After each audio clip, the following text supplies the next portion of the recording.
सरकारला मोठा दणका दिला असून आरटी प्रवेश प्रक्रिया रद्द करण्यात आली असून यामुळे आर्थिक आणि दुर्बल घटकांना सुद्धा न्याय दिला जाणार आहे। त्यामुळे खासगी शाळांमध्ये प्रवेश आता द्यावाच लागणार आहे। आर्थिक दुर्बल घटकातील विद्यार्थ्यांचा खासगी शाळेतील प्रवेश बंद करणारा राज्य सरकारचा अध्यादेश हायकोर्टाने रद्द करत प्रशासनाला दणका दिलाय। वंचित आणि दुर्बल घटकातील मुलांना सरकारी शाळेपासून 1 किलोमीटर अंतरावर असलेल्या खासगी शाळेत प्रवेश नाकारणारी 9 फेब्रुवारीची अधिसूचना घटनाबाह्य असून ती रद्द करताना हायकोर्टाने असं स्पष्ट केलंय। त्यामुळे खासगी शाळांना आता प्रवेश द्यावाच लागणार आहे।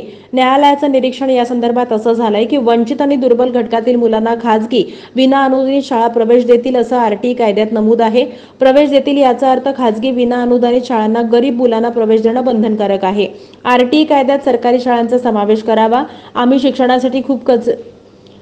शिक्षणासाठी खूप खर्च करतोय हा राज्य सरकारचा दावा हायकोर्टाला अमान्य आहे।